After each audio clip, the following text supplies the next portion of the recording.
질의응답 시간입니다. 뭐든지 물어보세요. 제가 대답을 할 수 있을지는 모르겠지만 바르게 답할 수 있을지도 모르겠어요. 네, 스님, 네, 네, 안녕하세요. 네, 네, 아침에 차담 시간에 노래 했잖아요. 네.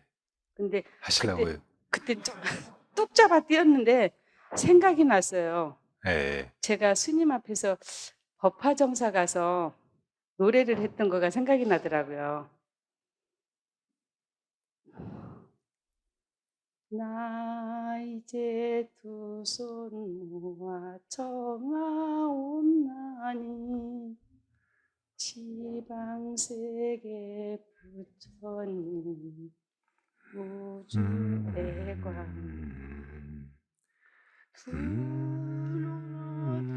불로투님의 몸 구보살대상 이없는 대공문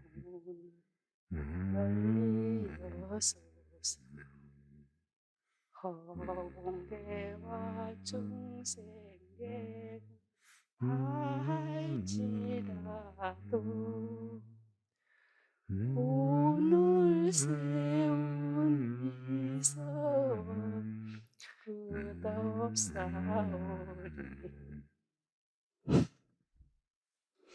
보현 나 잘해? 보현의 공감이에요. 감사합니다. 근데 보사님 노래 진짜 못하시네.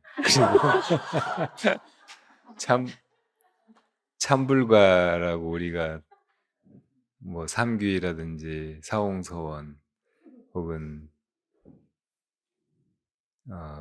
산회가 막 이런 걸 부르고 또 보현 행원가 뭐 이런저런 다른 노래도 부르는데 이런 걸 제대로 잘 안 배워가지고 그냥 막 부르게 돼요. 어서 몇 번 들어본 그런 기억으로. 그러니까 되게 쉬운 곡들이어서 금방 배우긴 하는데 그냥 잘못 알고도 알았다고 생각하고 막 부르게 돼요. 그래서 지금 우리 법회 앞뒤로 부르는 노래들도 서로 음정도 안 맞고 엉망인 것 같더라고요. 그 이제 오늘 피아노 치면서 이렇게 불러봤는데 어, 제가 보기에는 그 음이 너무 높아요. 그래서 여자들도 이제 막 소리를 질러가지고 부르면 따라갈 만하고 남자들은 키가 맞지가 않아가지고 이걸 그냥 소리내서 그렇게 할 수도 없고 그렇다고 낮은 소리를 하자니 목소리가 잠겨가지고 따라갈 수도 없고 막 그런 정도예요. 그러니까 이거 좋은 김을 좀 해야 되겠더라고요. 주월보살님이 그렇게 해가지고 다음에는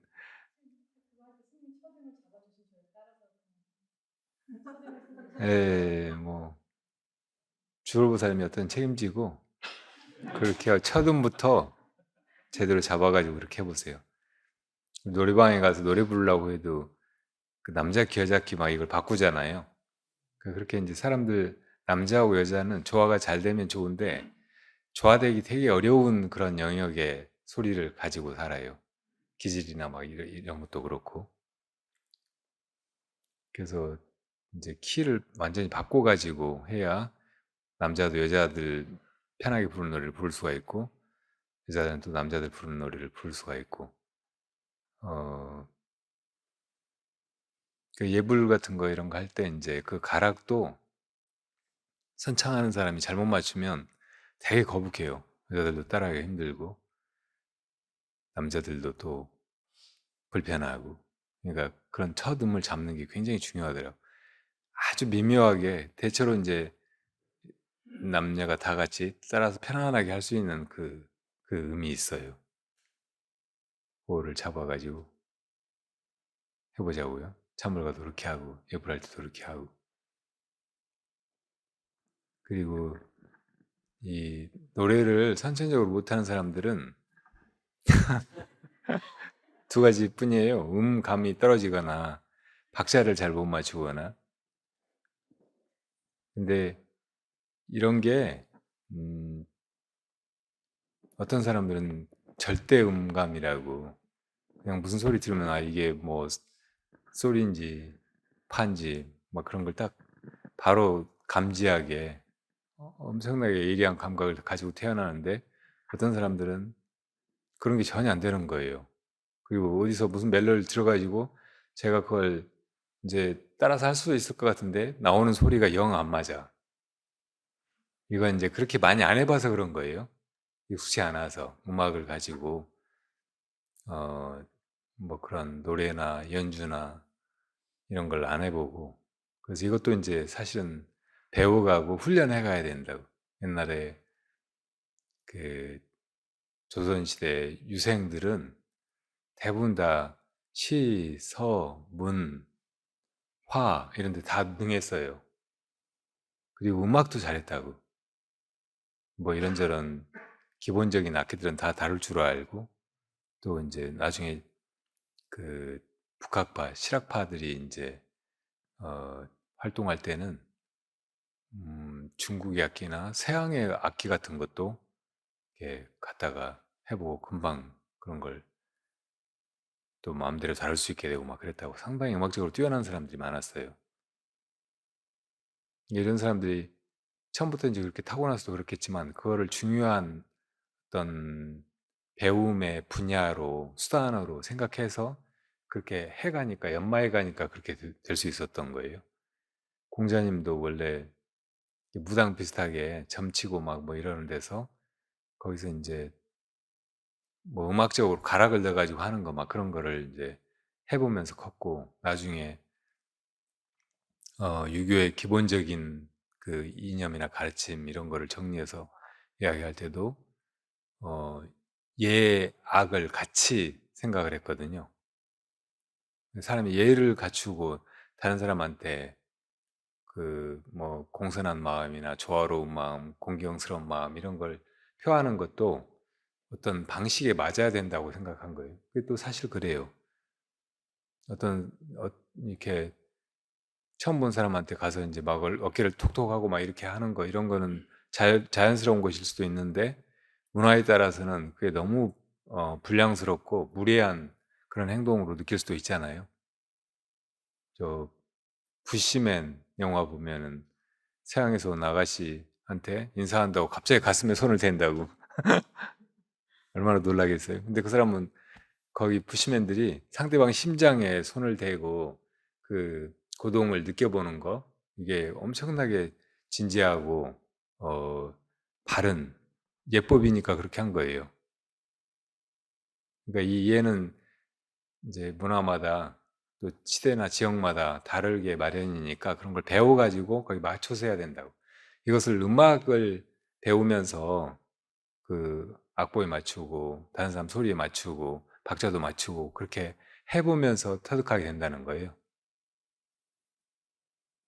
그러니까 우리가 자기 타고난 대로 자기 멋대로 하고 살아서는 안 되고 세상에 통용되는 법도대로 또 다른 사람들 마음이나 다른 사람들의 그 행동 이런 것에 맞춰서 조화를 이루어가면서 그렇게 살아야 되잖아요. 이게 예의 바른 거라고.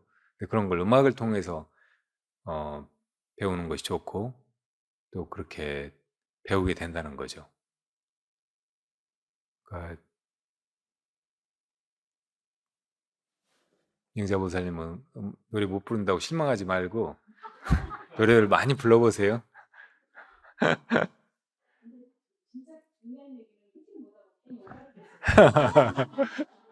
예. 노래할 건 아니었었는데 근데 못하는 노래지만 그래도 한번 한 가락 뽑으신 게 아주 잘하신 일이에요. 근데 아침에 이제 그 스님 말씀 듣고 나서 내가 뚝 잡아 뛰었었는데 제가 그 법화정사 가가지고 너무 좋아서 스님께 그 노래를 바치고 싶었던 그 네, 네. 그 마음을 마음이 얼마나 아름다워요. 근데 그 스님께서 저 위로해 주시니라고 이 위로의 응원가도 필요하고 다 이게 노동요도 우리는 일하면서 노동요를 하거든요. 근데 필요한데 스님께서 제게 화답으로 휘파람을 불러주신 거예요. 그랬어요? 네. 근데 그 휘파람이 나는 그렇게 멋진 휘파람을 처음 들어가지고 지금까지도 몇 년인데 그 휘파람 소리 이건 사실은 틀림없이 휘파람을 불어도 거짓말이거나 아니 기억이 잘못되어 있거나 그런 거예요. 왜냐면 제가 지금 휘파람 못 부르거든요. 지금요. 근데 스님께서요 저기 그 산책 갔다 오다가요 네. 저이 노래 때문에 사실은 좀 투닥거리고 싸웠잖아요. 제가 이 싸운 노래 건 맞는 것 같아요. 예 그렇죠. 그 증인도 스님 있고. 예 스님께서 곤란하시니까 그냥 애들끼리는 싸운다고 저한테 하시면서 그 휘파람을 불러주신 거예요. 근데 제가 얼마나 좋았겠어요. 그쵸? 다른 그게 뒤에 오시는 왜곡된 분들은 기억일 수도 있다고요. 다른 뒤에 오시는 분들은 못 들으셨는데 나만 바로 스님 뒤에 알랑알랑 뭐 뚫랑뚫랑 따라가고 들은 거예요. 근데 스님께서 휘파람을 그렇게 잘 부르시고 우리 스님은 못 하시는 게 도대체 뭐냐고 내가 막 그림 뭐 가을 음악회 때 그림 그리는 것도 봤어도 너무 잘하시고 스님 팬이 안 될 수가 없이 막 아 스님 이거는 제가 너무 좋은 기억이 있어서 오늘 제가 옛날에 그 워크맨이라고 그 녹음기가 막 나왔을 때 그걸 이제 저는 못 보고 있다가 초등학교 졸업하고 서울로 가서 어디 공장 같은 데 취직해가지고 엄청 힘들게 살다가 몇 달 라면만 먹다가 도저히 못 살겠어 시골로 다시 내려온 친구가 있었거든요. 그 친구가 그걸 가지고 왔더라고요. 근데 거기서 이제 그거를 헤드폰을 같이 생긴 걸 이렇게 처음 쓰고 그 소리를 들었는데 너무 놀라운 게 천상의 소리더라고. 그게 뭐였냐면 황야의 무법자에 나오는 휘파람 소리인데 근데 휘파람이 되게 묘한 소리, 사람 입에서 나오는 악기 소리 같이. 그런데 이 소리가 뭐, 관악기나 목관악기, 뭐 금관악기, 그 우리 이제 뭐 피리 종류, 대나무 같은 걸로 만든 그런 어떤 악기보다 더 매력적이에요, 사실. 그래서 이걸 휘파람 소리를 제가 되게 좋아했었고 막 가끔 이제 나도 모르게 휘파람 불기도 하고 그러긴 했는데 제가 교통사고가 나면서 이렇게 여기가 다 막 찢기고 그 신경이 막 엉켜붙고 그래가지고 처음에는 발음도 잘 안 되고 뇌를 다쳐가지고 머리도 좀 문제가 생기고 그 휘파람 소리가 안 나오는 그때부터 잊어버렸어요. 어떻게 부는지를. 그리고 이렇게 해도 소리가 안 나와요. 그러니까 교통사고 난 게 지금 한 17년, 15년 뭐 이 정도 됐을 텐데 거기 법화정사에 간 거는 몇 년 안 됐잖아요. 근데 제가 무슨 휘파람을 불었다는 거예요. 그 재판에 회부해가지고 진위를 가려야 되겠네.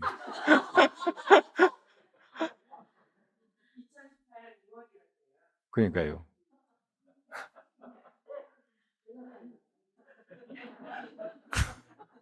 근데 사람의 기억은 잘못될 수 있어요.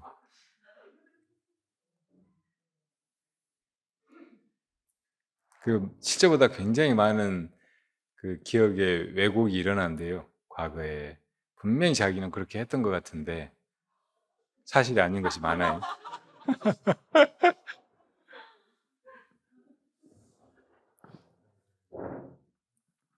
그 아침에 제가 지금 영자 부사님 질문 끝났어요? 좀 이따가 질문도 하시고 또 이제 부사님 하세요. 네. 그 사람이 죽어서 중음에서 이제 막 이런저런 빛을 보게 된다고 말씀드렸잖아요. 근데 그것도 조금 생각해 보니까 잘못된 게 있는 것 같아요. 그러니까 처음에 막 죽었을 때 정광명이 드러나고 그때 이제 그걸 자각하면 더 이상 윤회할 필요가 없는 깨달음에 머물게 되는데 그러지 못하면 이제 그 다음에 푸르고 아주 강렬한 어, 부처님의 빛이 나타나고 거기 거기에 이제 안심하고 완전히 귀의하는 마음을 내고 하면 극락세계에 태어날 수 있지만 그렇지 않으면 흐릿한 흰빛 빛이 나타나서 그걸 따라가게 되고 그러면 이제 천상에 태어나게 되고 막 그런다고 했잖아요. 그래 막 이러저러지를 겪고 나중에 염라대왕을 만나고 심판을 받고 그리고 그때 가서 이제 마지막에 나타나는 빛이 6가지가 있어요. 육도에 따라서 빛이 다르다고. 흐릿한 흰빛은 천상에 태어나는 거고 그런 빛에 끌려가면 그리고 흐릿한 초록빛에 끌려가면 아수라의 세계에 끌려가게 돼요. 그리고 흐릿한 노란 빛에 끌려가면 인간으로 환생하게 되고 그리고 흐릿한 푸른색에 끌려가면 동물이 축생이 되고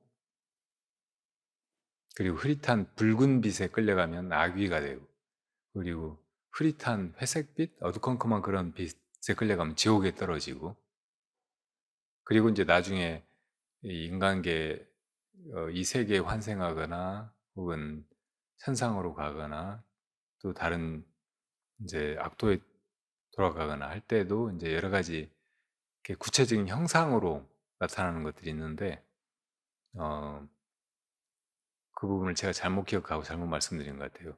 백조가 보이고 막 그런 데가 있다고 했잖아요. 그런 데로 따라가서 태어나면은 거기는 이 승신주라고 그러니까 대륙을 이야기하는 건데 지금 우리가 살고 있는 세계를 남선부주라고도 하고 어쩌면 그 남선부주가 인도 그쪽 대륙을 이야기하는지도 몰라요. 그리고 이제 거기에 동쪽이니까 지금 여기 이제 아시아의 동쪽이나 저 아메리카나 이런 데가 동쪽일 수도 있고 그러니까 그런 데 가서 태어나는 거예요. 근데 그런 데가 여러 가지로 살기는 좋은데 어, 불법이 없어서 정말 이제 수행을 하고 어, 영혼을 성장시키려고 하는 사람은 거기 가면 안 된다고 나온다고. 그리고 또 소가 풀을 뜯고 있는 풍경이 보이는 데가 있으면 거기도 이제 우아준도 서쪽에 이제 좋은데 거기도 불법이 없는 데니까 가면 안 된다고. 그러니까 갈 만한 데는 북쪽도 마찬가지고 갈 만한 데는 남선부주나 그냥 우리 이렇게 살고 있는 인간 세계 혹은 천상 뭐 이 정도라고. 근데 이제 거기서 천상은 보석이나 이렇게 아주 휘황찬란한 건물, 뭐 사원이나 궁궐 같아 보이는 그런 데가 보이면은 거기 따라가면 천상 세계가 난대요. 그리고 이제 사람들 살고 있는 집들 같은 게 많이 보이는 데로 가면 인간으로 태어나는 거고, 그리고 막 크고 붉은 광선이 막 회전하고 막 그런 데로 가면 아수라에 태어나고, 그리고 뭐 바위 동굴이나 뭐 이런 거 그런 데가 보여서 거기로 들어가면 동물로 태어나고, 음, 또 황량한 사막이나 막 이렇게 엄청 험한 정글 막 이런 게 보이는 대로 태어나면 아귀가 되고, 그리고 이제 막 울부짖는 노랫소리가 들리고 막 뭐 음침한 데 끌려가면은 이제 지옥으로 태어나고 뭐 그런다는 거죠. 뭐 그런 얘기를 제가 막 뒤섞어 가지고 본의 아니게 거짓말을 한 것 같아요. 정정합니다. 예. 예. 해야 되겠습니다. 저기 왕궁터 가기 전이었어요. 예? 그때 우리가 산책을 하다가 네네네. 왕궁터 가기 전이었는데 예. 빨간 새가 나왔었어요. 스님 기억을 다 돌려보시면요. 빨간색. 예. 예, 예. 그 빨간색 스님 사진도 네. 찍으셨어요? 그때 스님께서 휘파람을 불었는데 제 기억으로는 노래 한 곡은 됐어요. 근데 그럼 저만 들었습니까? 네? 저만 들었습니까? 여시아문. 그때 같이 갔던 사람 누구 저는 이와 증언을 같이 해주세요. 들었습니다. 아까 근데 가셨어요, 그분들이. 증언해 주실 분들이. 그 스님께서 그렇다고 치고 예, 질문만 하세요. 네, 겸 스님 그때 저기 뭐야 노동요를 했다고 했는데 우리 집 거사는 노래를 조금 하는 것 같아요. 근데 저는 법문을 귀에다가 하루 종일 꽂고 들어요. 스님 법문을요. 음. 우리 거사는 라디오 노래를 하루 종일 듣고 있어요. 그러시구나. 네. 노래를 그러니까 엄청 예약을 공부하시는 거죠, 거사님은. 노래를 엄청 근데 원래 쪼끔 했대요, 노래도요. 근데 어. 이런 얘기는 하면 나중에 잘라 주세요. 저기 그 노래를 하러 갔었대요. 저기 어디야 어. 저기 뭐야 오디션 작곡가 같은 데 예 가셨다고? 작곡가 사무실에요. 그 정도로 예 잘하셨다고요? 그랬더니 음. 그러더래요. 연애를 하면 안 되고 기술이 있으면 안 된다 그러더래요. 무슨 기술? 인제 그 기술이 있으면 이 어. 무명으로 음악을 하다 예 말고 예예. 이제 그 기술로 뭐 예예예. 다른 걸 예. 하려고 그리고 한다고? 첫째 키가 커야 된다 그러더래요. 어. 그래서 세 가지가 안 맞아서 못 했다 그러더라고요. 어. 이거는 잘라 주세요. 우리 거서 힘든 거라. 네 스님. 노래가 참 좋긴 해요. 네.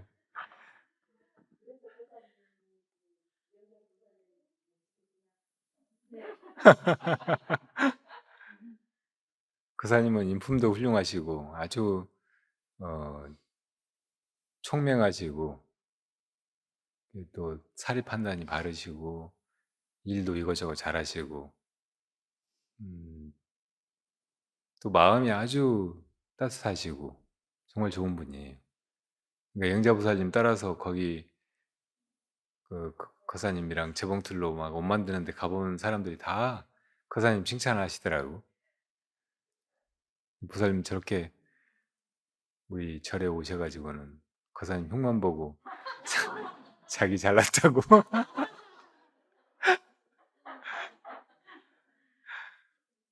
좋아요. 그래도 돼요. 두 분 다 아주 훌륭하세요.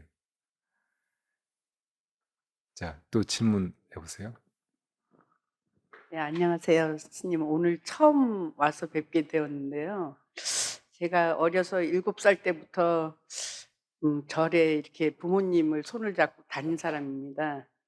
절을 말하면은 거의 한 50 몇 년을 지금 절에 네. 다니고 있고, 예. 우리나라의 대중사찰 108선사를 한 10년에 거쳐서 전부 수행을 한 사람이에요. 제가. 네. 예.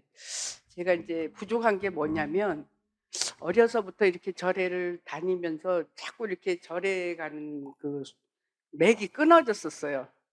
가정이 이렇게 자꾸 이렇게 변화가 일어나면서 음. 절에를 다니다 또 몇 년 안 다니다가 또 뭐 절에 또 다니다가 막 이렇게 하다가 제대로 인제 절에를 올바르게 끊임없이 잘 다니게 된 거는 50대 초반부터 네. 지금 한 20년 쪼금 넘었어요.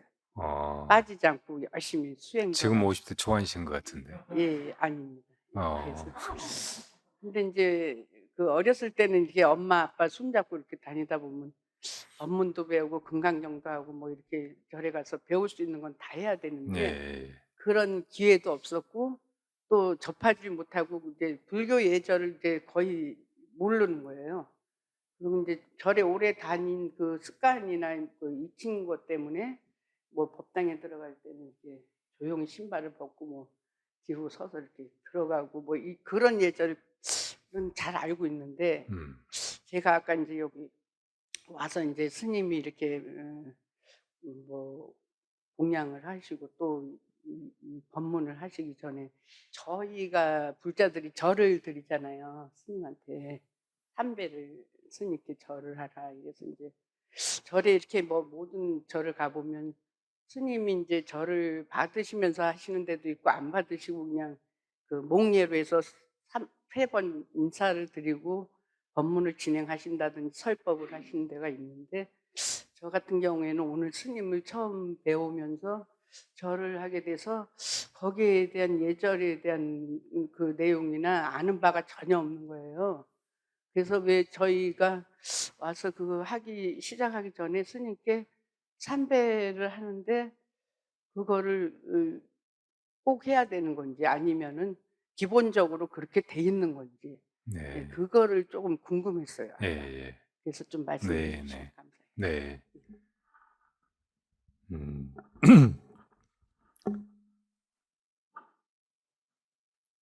세 번 절하는 거, 삼배하는 거 이거는 삼보에 귀의한다는 뜻을 담고 있어요. 어 그리고 내 삼업을 다 바쳐서 귀명한다. 나를 바쳐서 이제 이 삼보를 받들고 또 승으로 삼고 이렇게 수행을 해나가고 그러겠다는 다짐이에요.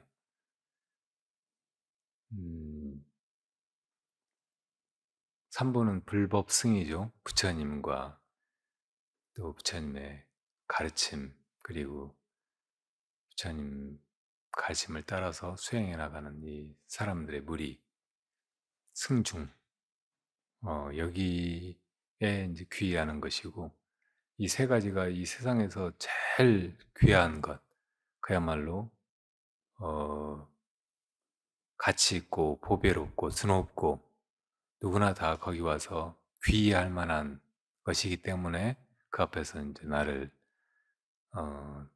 내 암안을 혹은 내 머리를 조아리는 거예요. 그러니까 그 깊은 이치를 이제 사실은 깨달아야 하고 어, 처음부터 그런 믿음이 나서 진심으로 그렇게 하게 되면 좋은데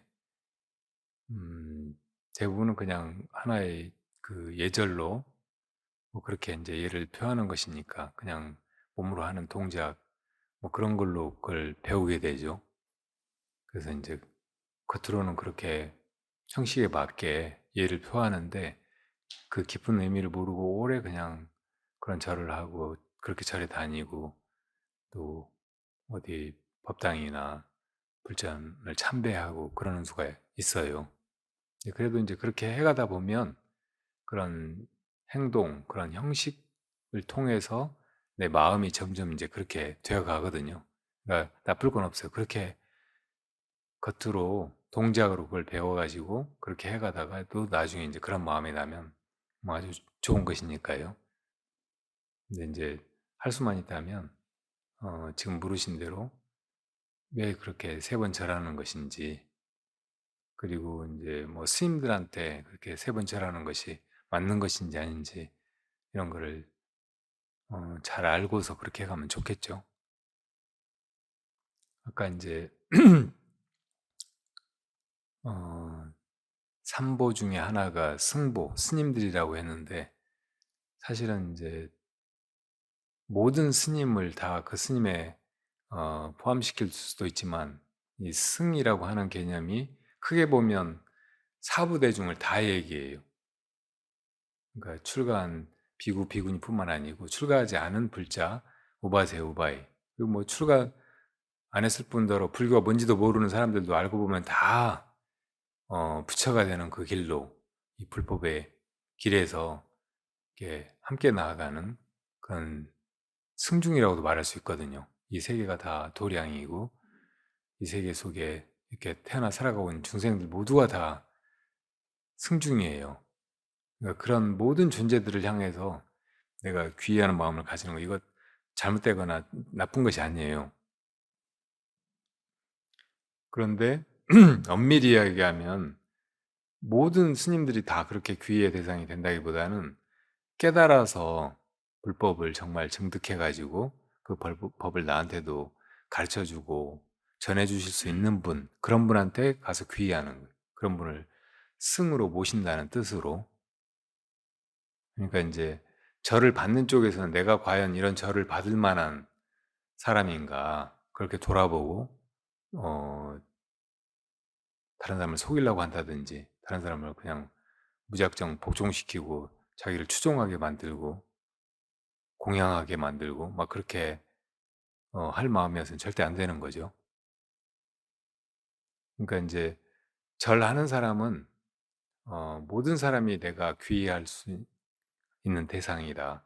다 승중 가운데 들어있고 알고 보면 다 불성을 가지고 있고 부처님과 하나도 차이가 없는 그런 존재들이다 이렇게 생각하고 저 상불경보살님 석가모니 부처님의 과거 전생에 모든 중생을 보면 다 부처님처럼 생각하고 당신은 성불할 것이라고 하고 누가 막 네가 뭔데 나한테 수기하는 거냐고 네가 뭔데 건방지게 미래를 다 안다는 듯이 내가 성불할 거니만이 그런 엄청난 얘기를 하느냐고 막 뭐라고 하고 꾸짖고 때리고 막 해도 도망가면서도 아니, 당신은 분명히 성불하실 거라고 하면서 그렇게 이제 부처님처럼 공경했다는 거예요. 그래서 상불경, 언제나 가벼이 여기지 않는, 어떤 중생도 가벼이 여기지 않는 보살이라고 했어요. 그래서 그 상불경 보살이 그렇게 이제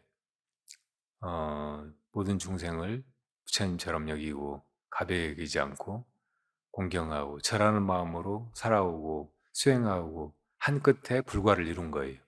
그러니까 우리도 이제 그렇게 하려고 해야 된다는 말이죠. 근데 이제 내가 절을 받는 입장이 되어서는 항상 겸손하게 내가 아직 이 아상을 가지고 있고 또 불법을 다 닦아서 마치지 못했고 그런데 이렇게 절을 받아도 되는가 이런 생각을 해봐야 된단 말이에요. 그래도 이제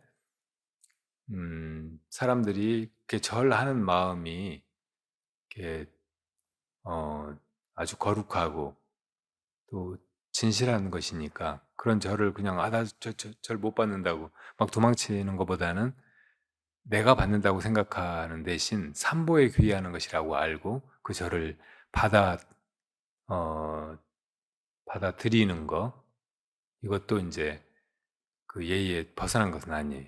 그 속에 이제 만심이 없다면 그러니까 그런 마음으로 절하는 사람은 하고 받는 사람은 받아야 된다고 생각을 합니다. 예.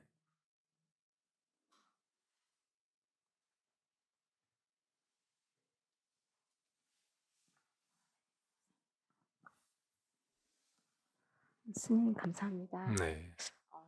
집에서 금강경을 읽으면서 좀 궁금한 게 생겼어요. 근데 세종께서 계속 그 아상, 인상, 중생상, 수자상을 가지면 열애를 볼 수 없다고 얘기를 하셨잖아요. 근데 수보리 수보리께서 30 이상으로 열애를 볼 수 있느냐라고 물어보니까 중간에 볼 수 있다고 얘기를 네. 하는 처음에는 거예요. 네. 네, 그래서 아니 지금 앞에 이렇게 볼 수 없다고 얘기를 했는데 음. 그 수보리께서 갑자기 볼 수 음. 있다고 얘기를 음. 하는지 그래서 읽으면서 까먹었나 이런 생각을 했어요. 그래서 좀 궁금해서 여쭤보려고 네. 예, 마음을 먹었어요. 네.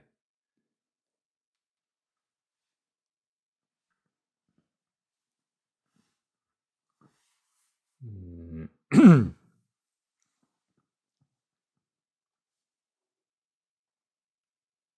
보통 사람들이 이제 간과하기 쉬운 부분인데 유심히 보면 분명히 그런 부분이 금강에 나와 있고 좀 헷갈릴 수도 있어요. 어, 이 금강경에서 이제 아까 차담 시간에 말씀드렸듯이 범소유상 개시 허망 약견 재상 비상 측견열애 그러니까 이렇게 모양으로 드러난 것들이 상이 아닌 것을 보아야 이게 다 공하다는 것을 볼 수 있어야 그게 진짜 부처님을 보는 것이다. 이런 말씀을 분명히 부처님께서 하셨는데 근데 우리가 이제 실제로 부처님이 이 32상 8종으로 가지고 인간으로 오셨을 때 그 부처님 인간으로 나투신 부처님을 보아야 우리가 보통 부처님을 봤다고 그분이 부처님이라고 생각하잖아요. 그러니까 그렇게 이제 뭔가 눈에 보여야 우리가 있다고 믿고 부처님이라는 존재가 법신으로만 계시지 않고 화신을 나투어야 우리가 부처님이 이제 이 세상에 오셨다고 그렇게 알고 부처님한테 귀의도 하고 법문도 듣고 그러니까 이제 부처님이 그렇게 모습을 나투시는 거고 그때 이제 부처님을 보는 것이 또 사실이 아닌 것도 아니에요.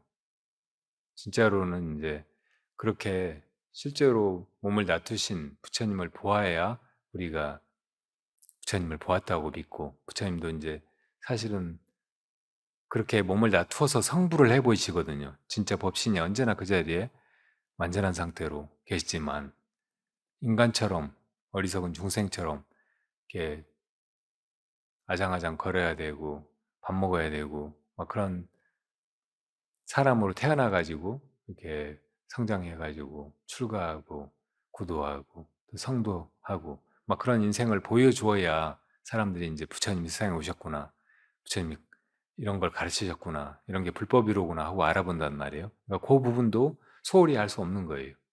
그러니까 그런 맥락에서는 이제 수보리도 30상 80종으로서 부처님 열애를 보느냐 하니까 봅니다. 이렇게 말한 것이고, 근데도 이제 30상 80종호뿐만 아니고 아상인상, 중상, 수자상 모든 상 이것들이 다 사실은 공한 것이고 상이 아니라는 것을 보아요. 그때 진짜 비로소 부처님의 참 존재 혹은 법신, 법 이것을 보게 되니까 이제 그렇게 상에 걸려 넘어지고 그 상으로서 어떤 것을 봤다고 하고 막 그런 수준에 머물러 있으면 안 되니까 이제 그렇게 모습으로서 부처를 보려고 하는 사람은 어, 삿된 도를 행하는 것이다. 음성으로 나를 구하거나 모습으로 나를 보려고 하는 사람은 삿된 도를 행하는 것이다. 부처님이 그렇게 말씀하셨잖아요. 모든 모양 가진 것들은 저 이슬 같고 음, 번개불 같고 와지랑이 같고 꿈과 같은 것이고 뭐 이런 것을 다 이제 그 꿰뚫고 그 본질을 보아야 공성을 보아야 그게 진짜 비로소 부처님을 보는 것이라고 또 얘기하셨단 말이에요. 그러니까 이렇게 이제 어떤 것의 공성과 존재로 상으로 드러난 것 이것을 사실은 그 동시에 볼 수 있어야 돼. 그리고 공도 색으로 보고 색도 공으로 보고 이 관을 자제할 수 있어야 돼. 그래야 이게 이제 온전한 것이고 그렇게 했을 때 불법이 이제 제대로 살아나는 것이지 공에만 치우쳐도 안 되고 그렇다고 상에 휩쓸려 가지고 이것만 사실이라고 실제라고 여기고 그리고 이제 부처님이나 뭐 불법이나 이런 것도 딴 데서 막 엉뚱한 데서 찾아 헤매고 그러면 안 되는 거예요. 그런 맥락에서 이제 이렇게 두 가지로 수보리가 대답을 한 거고 부처님도 그 대답을 다 수용해서 또 이제 법을 이렇게 펼치시는 거고.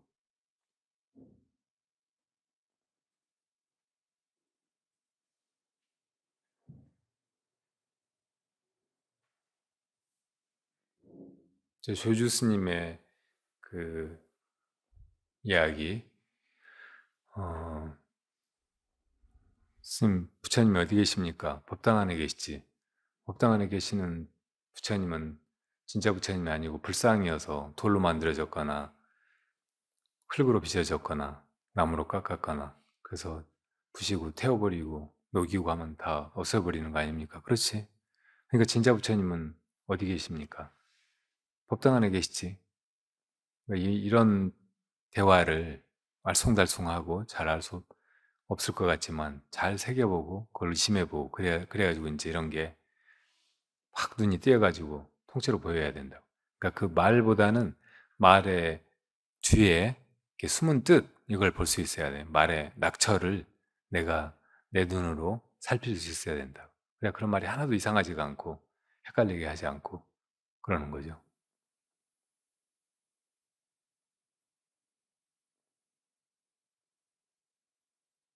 모든 사람의 말이 분별로 이루어져 있고 근데 이제 분별 때문에 예, 진짜 진리의 세계에 들어가지를 못하고 그러니까 그 분별을 깨트려 줘야 되는데 그 분별을 버리라고 하는 거 이것도 말로 이루어져야 되잖아요. 그러니까 이런 점이 법을 설하고 또 이제 그 법을 깨닫게 하는데 굉장히 큰 딜레마인 거예요. 불법도 어떤 때는 이렇게 말하고 어떤 때는 또 말했던 그것을 또 뒤집고 또 깨트리고 또 반대로 말하고 막 계속 그런 과정으로 사실은 이루어져 있다고. 소승법, 대승법도 그런 식으로 앞에 분명히 이게 법이라고 세웠다가 뒤에 가서 또 꺾어버리고 또 다른 걸 세우고 또 더 높은 법에 가서 그것도 깨뜨려 버리고 이런 식으로. 그러니까 결국은 음, 뗏목을 타고 가서 이제 물을 건넜으면 뗏목을 버리듯이 예, 결국 말해지는 것들은 방편인 거예요. 그걸 통해서 말 없는 세계, 분별이 완전히 없고 그냥 존재뿐인 그 차원으로 돌아가도록 그렇게 이제 가설되는 것이지, 이게 금과 옥조처럼 언제까지나 지켜가야 될 그런 법이다, 이 때면 끝까지 지고 다녀야 된다 하고 그렇게 주는 것이 아니라는 말이죠. 언제든지, 그러니까 말로 어떤 가르침을 받았을 때도 그 말을 따라가지 말고 그 말의 낙처를 내가 내 눈으로 깨달으려고, 말 속에 들어있는 그 말한 사람의 뜻을 내가 얻으려고 그렇게 법문을 듣고, 얼른 납득이 안 되면 참고하고 그렇게 해가야 합니다.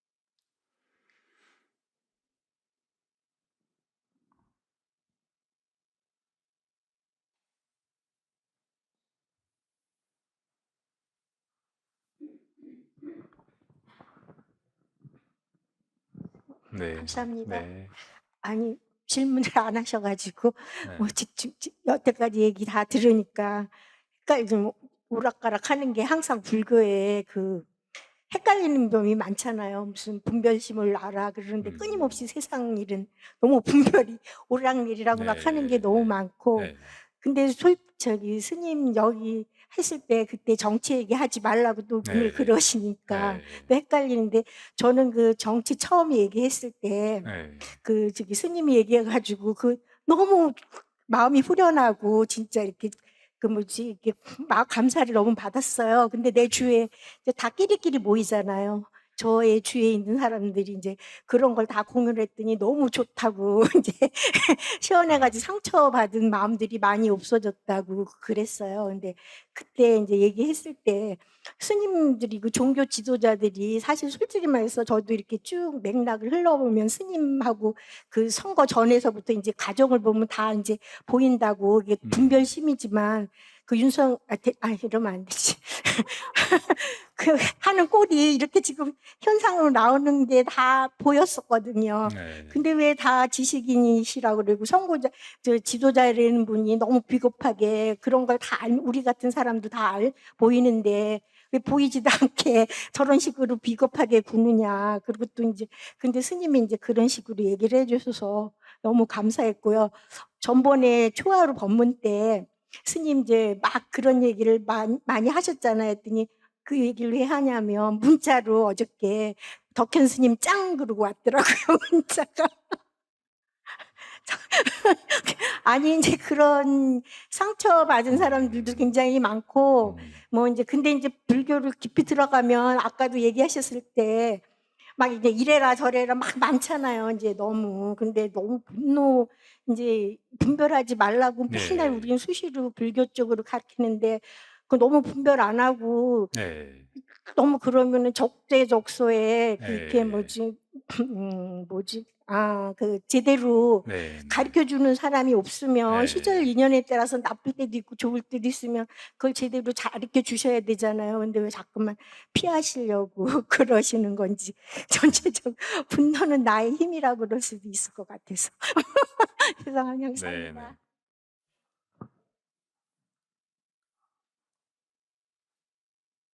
음, 절에 와서 이제 듣게 되는 법문이나 스님들 얘기나 뭐 이런 게 처음에는 이제 잘 못 알아듣겠다, 무슨 말인지 잘 모르겠다, 이렇게 느껴지는 게 많고, 조금 이제 알고 보면 이 말인가 저 말인가 헷갈리고, 그리고 이제 말하는 스님들도 언제는 이렇게 말했다 또 다른 데는 저렇게 말하고, 말은 그렇게 하면서 자기들 또 행동하는 거 완전히 또 다르고, 그러니까 되게 이제 헷갈리고 어, 신심이 떨어지기도 하고, 또 스님들 중에도 이제 이런 스님이 있고 저런 스님이 있고, 이렇게 말하는 스님이 있고 저렇게 말하는 스님이 있고, 그러니까 어떤 스님이 옳은지, 또 어떤 스님을 따라야 할지, 어떤 편에 서야 할지, 그런 것도 헷갈리는 경우도 생기고 막 그런 게 일반적인 불자들의 그 속마음이었을 것 같아요. 그리고 이제 경전이나 뭐 부처님 가르침 이런 걸 봐도 언제는 이렇게 말했다가 나중에 또 이제 이렇게 말하고 막 그런 게 많거든요. 이런 걸 이제 전체적으로 좀 분명하게 말해보자면 어,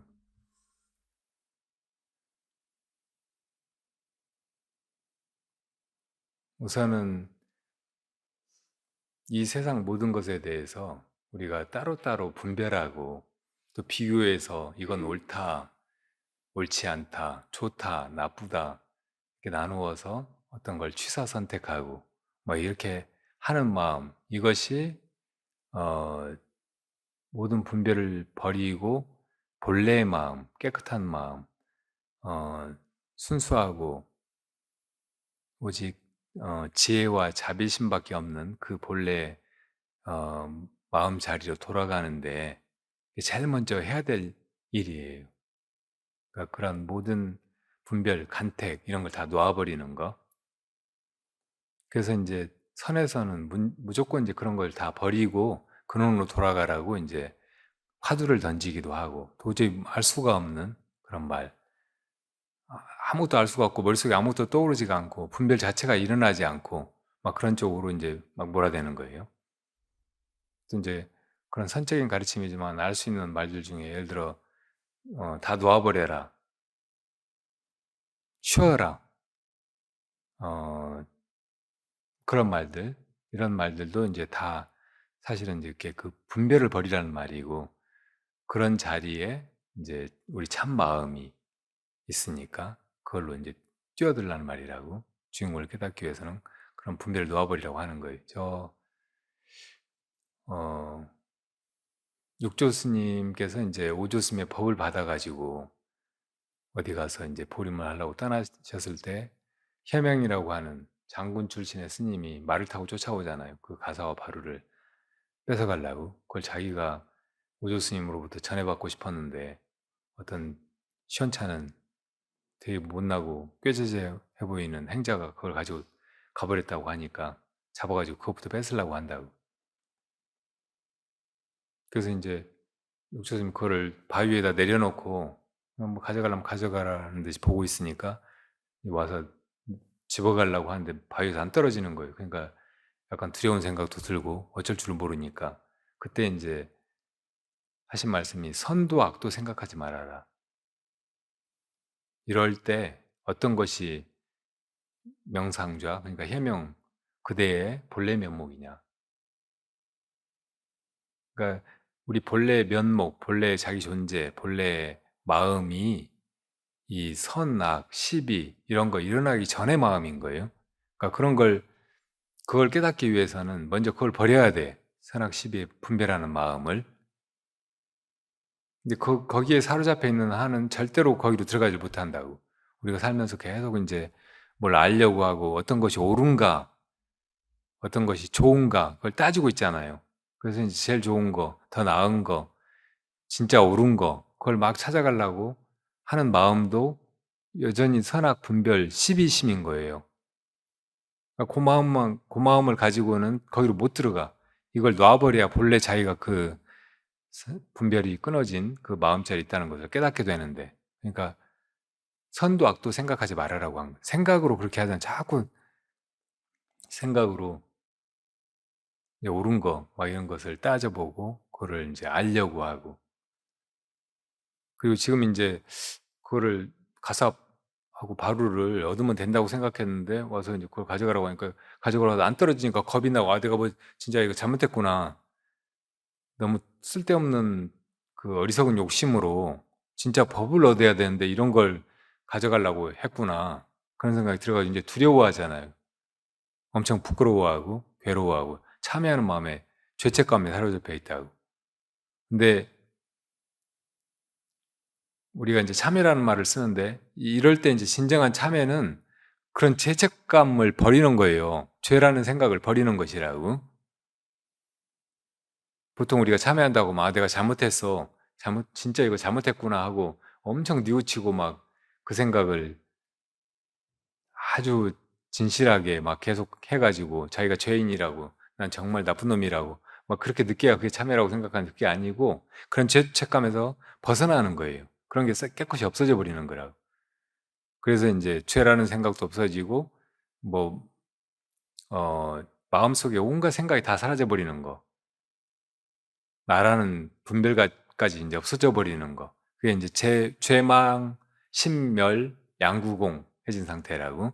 그런 상태가 이제 진짜 참회가 일어나는 거고 그 상태에 있는 자기 마음이 그대로 완전히 죄업에서 벗어나 있는 진정한 참회가 일어난 본래 자기 마음인 거예요. 그러니까 그렇게 이제 육조스님 선도 악도 생각하지 말아라. 이럴 때 무엇이 그대의 본래 면목이냐 이런 질문이 바로 그 자리에 들어가게 해버리는 거예요. 그런 죄책감이라든지 선악 분별 시비심을 다 끊어버리고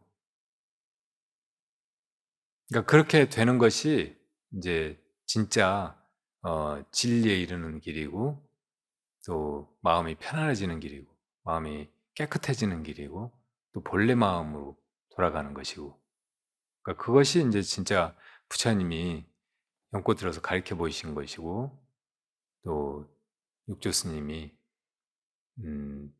오조 스님으로부터 전해받은 것이고 해명 그 스님한테도 깨우쳐 주신 것이고 또 우리가 해야 될 일이라고. 우리가 세상에 살면서 얼마나 많은 선악, 시비, 분별심을 가지고 살아요. 그러니까 정치에 대해서도 이러쿵저러쿵 막 따지고 분별하고 뭐 그러느라고 온갖 그 사상이나 이데올로기가 생겨나고 국가의 체제도 막 이렇게 됐다 저렇게 됐다 막 하면서 이렇게 흘러왔잖아요.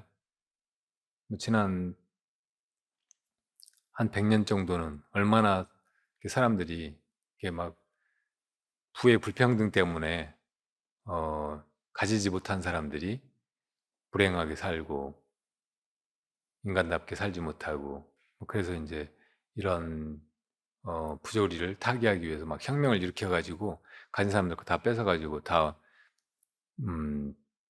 재산을 똑같이 나누고 같이 일하고 같이 먹고 살고 그러면은 다 행복해질 줄 알고 막 혁명이 일어나고 막 그랬잖아요.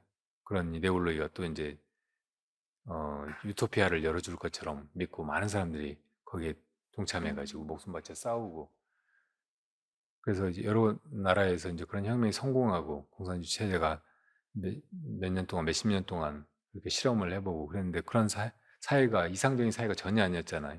오히려 그 전보다 훨씬 더 못한 더 억압적이고 사람들이 전혀 자유롭지도 않고 편안하지도 않고 행복하지도 않고 그런 아주 굳어질 대로 굳어진 그리고 그런 혁명을 처음에 주도하고 그렇게 선전하고 했던 사람들이 권력을 다 독차지해 가지고 독재를 하고 다른 사람들을 다 불행하게 만들며 자기들만 그 권력을 지키느라고 급급하고 그러다가 또 이제 처참하게 무너져 버리고 세계 도처에서 그랬는데 지금은 이제 어떤 북한이나 뭐 이런 나라만 원래 이야기하던 그런 공산주의적인 그런 형태도 아닌데 그냥 그 권력만 뼈다귀 같이 남아 가지고 저렇게 많은 사람들 불행 속에서 놓아주지 않고 있다. 그러니까 이런 게 다 이제 사상 혹은 이런저런 시비 분별 가지고 이런 것은 부당하다, 이것이 옳다, 정의롭다, 그러니까 이렇게 해야 된다 하고 이제 만들어진 이론 이런 것을 시험해 본 거예요. 사람들이 다 이제 그런 실험 대상이 돼가지고 그런 역사의 소용돌이에서 엄청나게 많은 사람들이 속고 희생당하고 그랬을 뿐이라고. 그러니까 그게 이제 아니라는 걸 사람들이 빨리빨리 알아차려야 되잖아요. 근데 사람들 개개인이 각성되는 것 바르게 이제 이런 이론이라든지 옳고 그름을 따지고 누가 잘 살고 못 살고 옳고 그르고 막 이런 걸 따지는 것이 이게 우리 모두가 행복해지는 길이 아니라는 것을 깨닫는 것 이것도 굉장히 중요한 것인데 시대적으로 혹은 어떤 나라가 혹은 이 인류 사회가 그런 어리석은 착각에서 벗어나는 것은 훨씬 더 어려워 보여요. 언제나 그렇게 될지 모른다고 될까 싶기도 해요. 그러니까 이런 게 이제 정치에 관계된 거라면 정치적인 어떤 새로운 변화, 완전히 새로운 패러다임으로 이 세계가 정말 좋은 모든 사람들이 여기나 저기나 다 자유를 누리고 또 행복하게 안전하게 그렇게 살아가는 세상을 만든다는 일은 거의 말 그대로 엘도라도 불가능한 그런 이상같이 느껴진단 말이죠. 부처님은 선악 시비 분별 이런 마음만 쉬어버리면 우리 본래 마음이 완전한 상태, 열반의 상태에 있다는 것을 깨달으셔가지고 진지하게 가르치신 거예요. 그런 게 역사 속에서 그래도 무수히 개인적으로 사람들의 내면에서 실험되고 또 그게 옳다는 것이 증언이 되고 했다고. 가끔 어떤 사람들이 뭐 부처님은 깨달았을지 모르지만 한 사람이 그렇게 깨닫는다고 해서 세상에 무슨 도움이 되느냐. 다른 사람들이 이렇게 다 똑같이 사는데 그렇게 말하지만 사실은 역사 속에 그런 이데올로기의 거대한 실험 말고 개인들 속에서 이렇게 부처님의 가르침처럼 옳고 그름을 따지기 전에 본래 마음을 보도록 한 그런 구도의 길에서는 많은 사람들이 그거를 성취하고 증험하고 했다고. 그러니까 우리도 그런 길로 가야 되는 거예요. 사실은 이제 그런 길로 가야 된다고 제가 얘기하다 보니까 뭐 이제 정체이기도 하고 뭐 좌파 스님이라고 낙인 찍히기도 하고 뭐 이렇게 저렇게 이제 되어 온 거죠. 제가 이야기하고자 하는 건 그런 얘기지 뭐 특별하게 이제 진보 진영의 정치인들이 옳고 그 사람들은 다 정의롭고 청렴 결백하고 합법적으로만 살고 그런 뭐 정치 활동을 하고 권력을 그렇게 이제 얻으려고 하고 막 그런다고 그런 사람들 두둔하고 그런 사람들만 옳다고 하는 것이 아니라고. 알고 보면 비슷비슷하고 또 문제도 많고 그러기도 하잖아요. 그래도 이제 대체로 지난 대선의 과정에서 보면 그냥 보수 진보의 대립이거나 혹은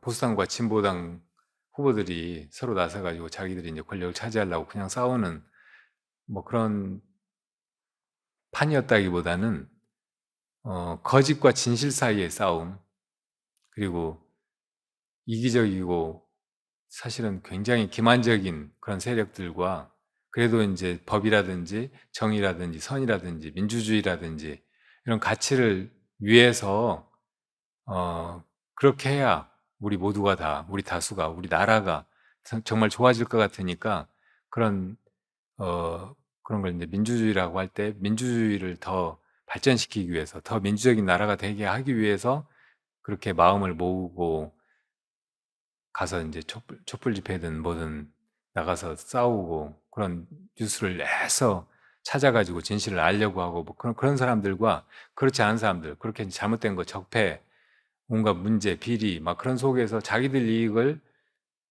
지키고 그걸 더 극대화해 나가기 위해서 아주 이기적으로 처신하고 그걸 교묘하게 숨기고 속이고 이 입법, 사법부, 행정부를 다 이제 장악해 가지고 막 그걸 국가적으로 그걸 그런 적폐의 그 기득권 카르텔을 지키려고 하는 무리들하고의 싸움처럼 보이는 거예요. 이게 선악의 대결처럼 보인단 말이에요. 이런 상황에서 어떻게 부처님이라고 해도 악의 편을 들겠냐고. 그래서 이제 제가 이제 그런 식으로 이야기를 그런 걸 이제 좀 정확하게 알 필요가 있다. 대부분 다 이제 바쁘고 또 뭐 정치 그 막 추악한 그런 것들 별로 관심도 안 가고 하니까 모르고 있다가 그냥 누가 이제 막 뭐 저 이번에는 꼭 윤석열 대통령 되면 안 된다고 막 그러면 뭐하러 그렇게 정치에 과몰입하느냐? 왜 스님이 그런 소리를 하느냐? 막 하면서 이제 그걸 비판하는 거예요. 그러니까 그런 부분은 조금 지나치다. 그리고 이제 그 본뜻, 그러니까 어떤 말을 할 때 그 사람 말에 액면 그대로의 의미보다 그 속의 뜻, 그 사람이 무슨 의도로, 무슨 심경에서 그런 발언을 한 것인가, 이걸 헤아려 가지고 그거를 이제 우선 잘 이해해 보려고 하는 태도가 필요하지 않느냐, 그런 말씀을 드린 거예요. 근데 어쨌든 그 우리나라의 민주주의를 발전시키고 뭐 좋은 나라를 만들어가고 선진국이 자고나 보니까 됐다가 또 이제 또 자고나 보니까 선진국이 아닌가비요 이렇게 돼버리는 게 아니고, 진짜로 좋은 나라로 만들어가는 거, 이런 것이 어쨌든 우리가 이제 이 현실을 살고 있고 어떤 때는 옳고 그런 것을 분명히 가려가지고 옳게 생각하고 옳게 행동하고 하는 것이 필요하잖아요. 열반의 세계에 들어가 버려가지고 여기 나오지 않고 이제 거기로 있다면 그건 진짜 부처님이 가르치신 것이 아니에요. 그냥 죽어버린 것 같이 돼가지고 아무것도 못하고 생각도 못하고 뭐 행동도 못하고 판단, 사리 분간도 못하고 그렇게 되는 것이 열반이에요. 그럼 전혀 부처님 마음이 아니고 그건 오히려 이제 잘못된 그 무기의 마음 같은 것이라고. 거기 빠지지 않는다면 깨달은 사람은 훨씬 더 명징하고 예리한 그런 마음으로 깨어나게 돼.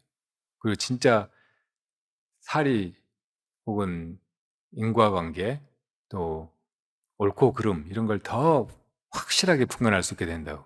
그러니까 그런 지혜를 얻었다면 사람들이 이제 무슨 일로 갈팡질팡하고 있을 때, 또 어떤 걸로 선악 시비를 못 가리고 있을 때, 그때 그런 걸 해주시지 않겠어요? 부처님도 그랬다고. 그러니까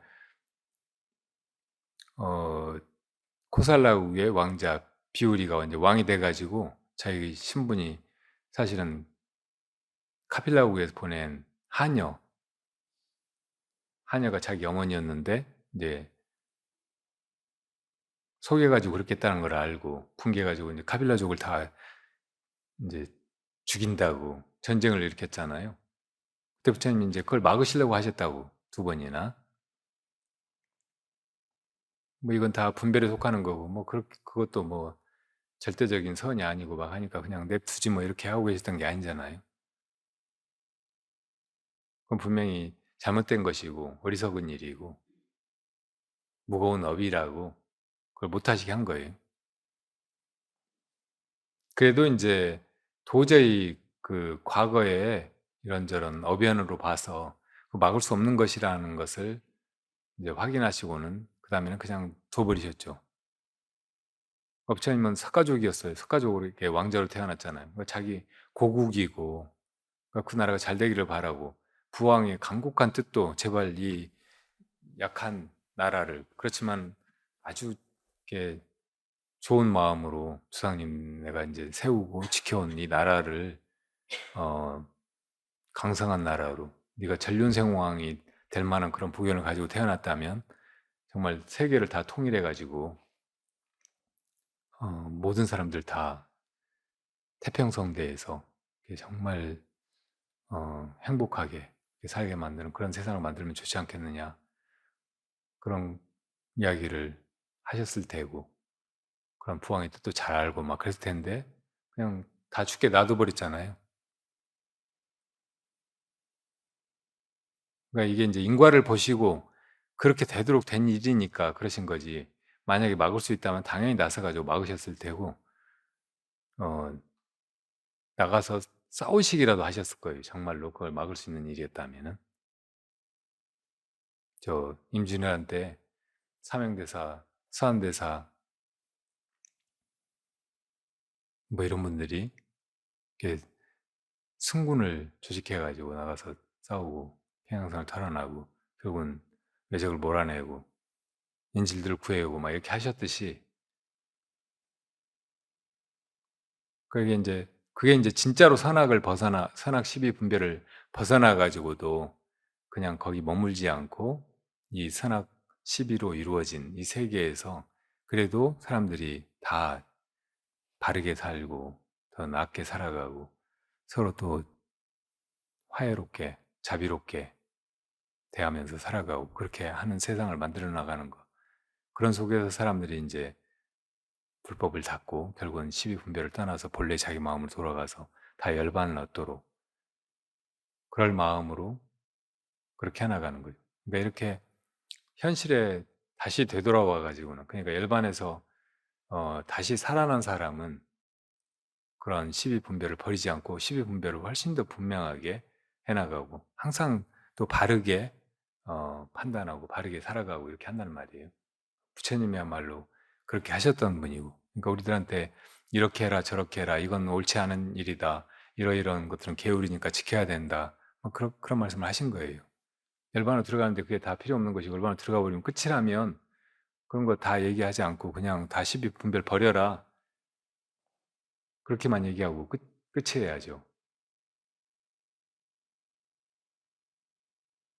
그러니까 불법이 그렇게 이제 시비분별로 되어 있는 거 그런 거를 다 쓸어버리고 그런 시비분별이 끊어진 본래 마음으로 들어가게 하는데 이제 필요하니까 먼저 시비분별을 하지 말라고 하는 거고 근데 거기 들어가고 그걸로 끝이 아니니 거기 살아나와 가지고 다시 중생들을 도와야 되고 함께 거기로 가야 되니까 또 이런 것들 다 살려내서 얘기하는 거예요. 그러니까 그런 과정으로 법이 설해져 있고 불법이 그렇게 구성되어 있으니까 우리가 불법을 배우고 또 세상에서 실천하고 살아가는 것도 그런 식으로 해야 된다는 말이에요. 한쪽에 떨어지거나 한쪽을 도외시하거나 그러면 안 되는 거예요. 양쪽을 다 챙겨가야 되고 그게 바로 이제 중도의 길이고 역사에서 이제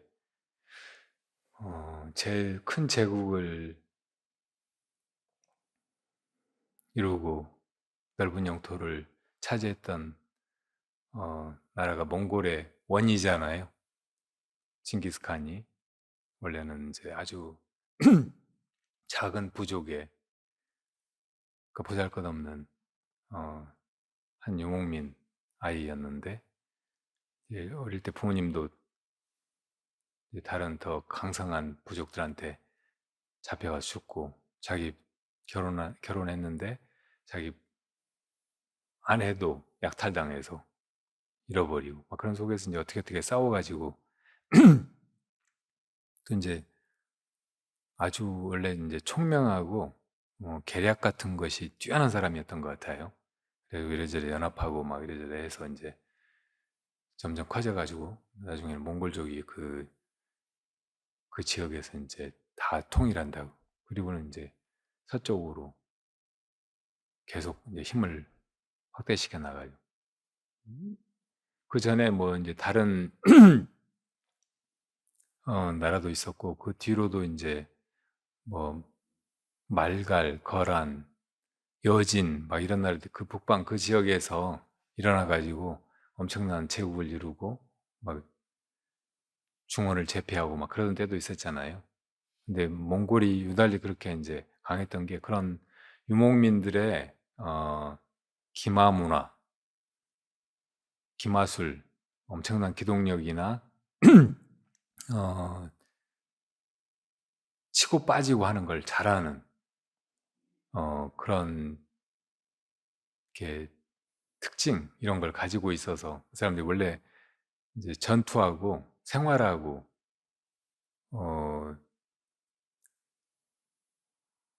뭐 사는 거하고 나가 싸우고 죽는 거하고 이게 둘이 아니에요. 항상 그냥 하나로 그렇게 움직이는 사람들이라고.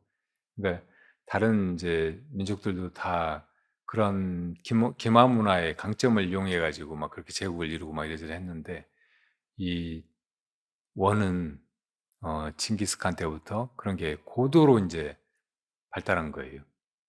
이 사람들을 다 뭐 한 15살부터 70살까지 다 그런 이제 그 전사로 살게 만드는 거예요. 그래서 그거를 조직을 10호, 100호, 1000호, 만호 이렇게 조직을 해요. 그러니까 나가면은 이제 10호 단위로 100호, 1000호, 만호 이렇게 이루어 가지고 이제 출병하는 거예요. 그리고 엄청나게 빠르게 말을 이제 하나만 타고 가는 게 아니고 서너 마리, 너댓 마리까지 끌고 가면서 이 말이 지치면 다른 말로 옮겨 타고, 그리고 말에다가 안장 밑에다가 고기 말린 거를 깔고 앉아서 타고 가다가 배고프면 그거 뜯어먹고 그냥 달리고, 그러다 가서 확 공격해가지고 대부분은 이제 처음에 그 엄청나게 빠른 기마부대가 급습하면 다 이제 그냥 속수무책으로 무너져 버리잖아요. 근데 강한 적이면 안 무너진다고. 그러면 가서 치고 빠지는 거예요. 그러면 저쪽에서 이제 막 이제 자기들이 이길 것 같으니까 쫓아오잖아요. 그러면은 이쪽에 이제 다른 부대가 잠복하고 있거나 또 말을 워낙 잘 타고 이렇게 뒤쪽으로 이쪽으로 달려가면서 뒤쪽으로 활을 쏠 수 있는 거예요. 고구려 그 무용총에도 벽화에 그런 그림이 있잖아요. 그러니까 그런 식으로 워낙 치고 빠지는데 능숙하니까 저쪽에서 오다가 이제 이 복병에 걸려가지고 다 무너져 버리는 거예요. 그렇게 해가지고 이제 서쪽으로 막 해가지고 나중에 저 동유럽에 러시아나 헝가리, 폴란드까지 막 다 쓸어버렸어요. 이쪽에 부대는 한 2만 명인데 저쪽에 10만이어도 그냥 단숨에 그냥 무너뜨려 버려요. 근데 그 기마 부대의 그 민첩성이나 기동력 가지고만 항상 승부를 보는 게 아니고 금나라 같은 데를 무너뜨릴 때는 이제 이쪽이 워낙 그 경제력이라든지 혹은 그 국력이 튼튼하니까 뭐 성을 쌓거나 뭐 이제 군량미를 비축하거나 군사들을 기르거나 막 이런 것이 막강하니까 어떻게 해보기 어려운 거예요. 그래서 이제 금나라를 공략할 때는 가가지고 대치하다가 성 안으로 다 이제 싸가지고 들어가 버리니까 이러지도 저러지도 못하고 있는 상황에서 이쪽에서 이제 금나라에서도 그 몽골군의 용맹성을 알잖아요. 그러니까 두려워하고 있다고. 그러니까 이런 전가를 보냈어요. 우리가 고양이 10,000마리하고 고양이 1,000마리하고 제비 10,000마리만 잡아주면 그거 가지고 그냥 물러가겠다고. 그러니까 이게 무슨 계약인 것 같고 잘 믿을 수가 없으니까 그쪽에 이제 몽골군 하나를 잡아가지고 이제 막 고문을 해가지고 그게 사실인지 물어봤어요. 근데 이 사람들이 엄청 충성심이 강하고 절대 변절을 안 해요. 변절한 사람 무조건 죽여요. 몽골군의 군대의 기강이 어마어마하게 혹독하고 무서웠거든요. 10명이 이제 가서 싸웠잖아요. 근데 싸우다가 이제 다 죽고 혼자 살아가지고 도망쳐 나왔잖아요. 그러면 너 혼자 살아왔다고 그 사람 죽이는 거예요, 당연히. 그게 군법에 정해져 있어요. 그러니까 나가가지고 자기 부대원들이 죽는다. 그럼 자기도 죽을 때까지 싸워야지 돌아와 봐야 또 죽는 거예요. 그러니까 이 포로 잡힌 몽골의 군사들이 절대 발설을 안 하는 거예요. 우리 진짜로 그 고양이 1,000마리, 제비 10,000마리만 가지면 돌아간다고 했다. 그러니까 이제 그게 사실이라는 걸 확인하고 진짜로 잡아준다고. 잡아가지고 제비 꼬리에다가 그리고 고양이 꼬리에다가 길게 뭘 달아가지고 거기다 불을 붙여가지고 다 놔줘요. 다 그놈들이 이제 성 안에서 온 놈들이라 다 성 안으로 들어가잖아요. 그래서 다 부질러 버리는 거예요. 그래서 삽시간에 무너져 버렸어요, 금나라가. 나중에 이제 저 유럽 쪽을 막 그 쳐들어갔을 때는 성 안에다가 그때 이제 콜레라인가 뭐 전염병이 돌아가지고 그 시체를 갖다가 투석기로 쏴보내잖아요. 그러니까 거기 막 안에 사람들 다 콜레라에 감염되고 다 죽어버리고 막 그런 식으로까지. 그러니까 수단 방법을 가리지 않고 아주 교묘하게 막 그렇게 이제 전쟁을 승리로 이끈 거예요. 예. 뭐 저 삼국지에 나오는 적벽대전이나 막 이런 건 아주 교묘하고 대단한 천재들이 엄청난 전략으로 이기기 힘든 전투를 승리로 이끈 것 같고 막 그런데 이제 그런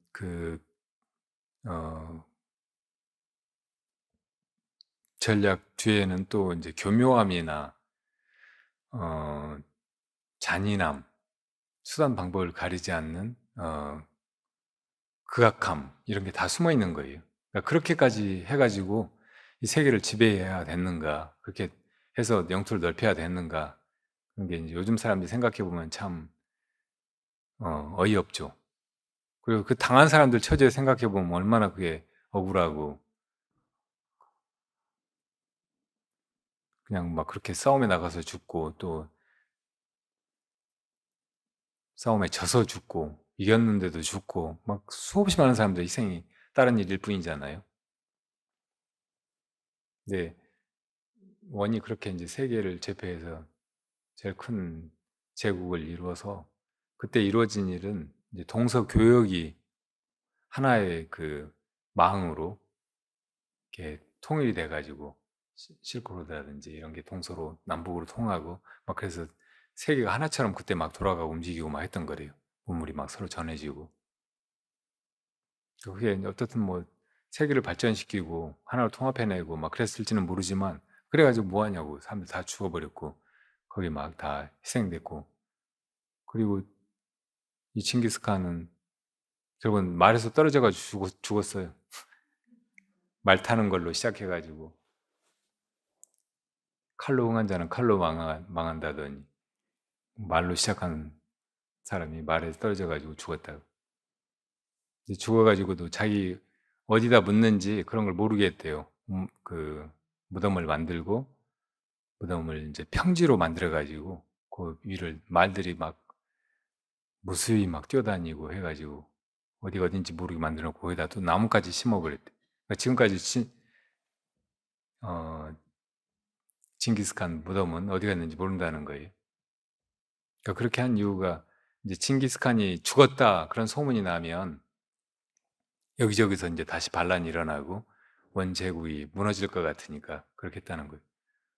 그러니까 자기 그 제국을 지키려고 하고 끊임없이 이렇게 싸움에서 이겨가지고 확대시켜 나가려고 했던 그런 야심이나 음, 정치적인 포부 막 이런 것은 정말 대단하고 영웅이라고 뭐 그런 사람 영웅이라면 영웅이라고 할 만한 그런 존재죠. 근데 그게 뭐냐고요. 그게 세상에서 이제 큰 나라를 이루고 또 엄청난 권력을 손아귀에 넣고 휘두르고 막 한다는 일이라고.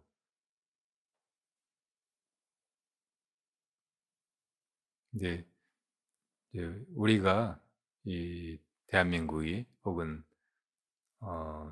고조선의 후예들이 정말 좋은 나라를 만들고 그런 나라가 이 세계를 리드해가고 그래서 인류를 구원한다면 그게 이제 그런 게 맹목적인 지배욕, 야심, 정복욕으로 그렇게 해가는 일이 아니고 홍익인간의 정신으로 막 지배하고 정복하고 막 하는 게 아니고 문화의 힘이나 우리가 살아나가는 좋은 모습을 보여주어서 다른 사람들도 부러워서 그렇게 살도록 그렇게 따라오도록 이렇게 함으로써 세계를 바꿀 수 있으니까 그리고 그것이 뭐 무력이나 핵무기, 군사력 막 이런 것으로 다른 나라를 제패하는 것보다 훨씬 더 어, 효과적이고 사실은 더 쉽게 세계를 바꾸는 길이에요. 그런 건 해볼 만하다는 거예요. 우리가 조금만 이제 미래에 대해서 혹은 세계에 대해서 인류에 대해서 이렇게 큰 마음이 있고 꿈이 있다면은 그렇게 그거를 실천해 가 보면 어떻겠냐 하는 것이에요. 지금까지 인류사에서 발전해 온 그 민주주의, 평등하고 사람들이 다 자기 존엄성을 가지고 인권을 충분히 누리면서 그렇게 살아가는 이상적인 사회 이런 거는 사실은 이제 옛 고조선의 그 모델을 가지고 복원을 해봐야 가능하지 뭐 법을 고친다든지 제도를 고친다든지 어떤 체제의 나라를 만든다든지 혹은 무력으로 다른 나라를 침공해가지고 땅을 뺏는다든지 이런 식으로 해가지고는 전혀 되지 않으니까 역사적인 그런 실험을 통해서 그런 것이 길이 아니라는 것이 충분히 드러났으니까 지금 시점에서는 이제 지금의 한류가 세계를 이렇게 크게 감동시키면서 끌고 가듯이 요새 뭐 K-팝, K 이렇게 막 얘기하는 게 많잖아요. K 정치,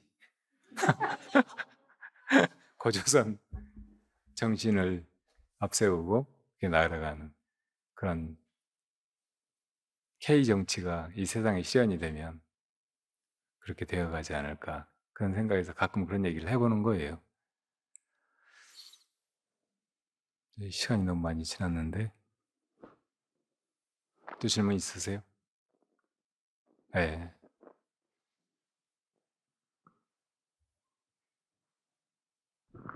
안녕하세요, 선생님. 저 다문입니다. 네. 네, 제가 수계를 받았는데 이게 제가 수계식 때 못 가가지고 이 뜻이 도대체 뭘까 궁금해서 예. 일단 여쭤보려고 질문을 하게 됐습니다. 담은 아마 못 담자고 네, 우는 깊은 구름 문자 영혼. 같아요. 네네네. 그 무슨 뜻이겠어요? 어, 연못 뒤에 구름이 떠 있는 거죠. 어,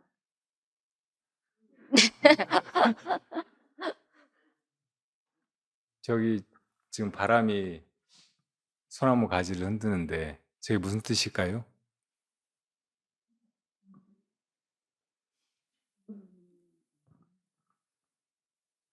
특별한 뜻은 그냥 뜻이 없는 게 아니에요. 뜻이 그 속에 있어요. 말로 이렇게 말하거나 이것이다 저것이다라고 이렇게 생각으로 조작해내지 않아도 그 속에 있다고 저 나뭇가지가 이렇게 흔들리고 하는 속에 의미가 들어있는 거예요. 선은 사실은 존재 속으로 바로 들어가는 것이고 그 존재 속에 그 속에 들어있는 의미, 내재적인 의미하고 일치하는 거예요. 우리가 살면서 계속 이제 무슨 의미라든지 이런 거를 이 존재 속에서 보려고 하지 않고 자기 망상으로 막 이렇게 추론하고 상상하고 이렇게 문학적으로 형상화해가지고 그런 걸로 포착을 하려고 하는 거예요. 존재의 뜻은 그 속에 있다고. 지금 우리가 이렇게 만난 것이 뭘 위해서 만난 것이 아니에요. 만났다는 데 있다고. 내가 이렇게 말하는 의미는 이 말 속에 있는 거예요. 여러분들이 보고 어떤 때는 고개를 끄덕이고 어떤 때는 웃고 뭐 이렇게 하는 것의 의미는 그 고개 끄덕이고 웃는 그 속에 있는 거지. 내가 저래서 웃었을까? 이래서 웃었을까? 하고 생각하는 거 이것이 아닌 거예요. 존재의 뜻은 존재의 의미는 그 속에 있다고. 존재에 있다고. 그러니까 굳이 다문이라는 그 이름의 뜻이 있다면 뭐 그런 뜻이 거기 들어 있는 거예요. 예, 그럼 한 가지만 더 여쭤볼게요. 예. 제가 법화정사 제기동에 다니고 있거든요, 서울에. 서울에 법화정사라는 데가 또 있어요? 네, 있습니다. 그래요. 제기동에 도림 스님이라고 하시는 어. 분. 예, 그래서 제가 법명도 받고 법화경을 네. 이제 필사를 하는데 습관적으로 염주를 목에 걸어요. 걸어서 이렇게 쓰는데 딴절에 갔더니 이게 목에 염주를 거는 거는 스님들만 하는 것이니까 빼달라고 이렇게 얘기를 하시더라고요. 그래서 그런 진짜 계율이 있는지 어떤지 해서 그것도 한번 궁금하기도 해서 여쭤보고.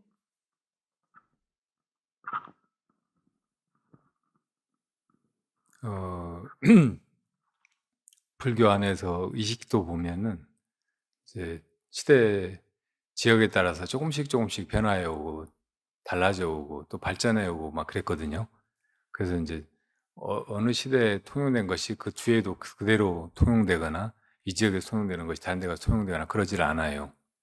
우리가 남방에 가서 이제 절이라고 해가지고 가서 우리식으로 예불을 할 거라고 예상하면 전혀 그렇지가 않아요. 신발부터 이제 법당에 들어가니까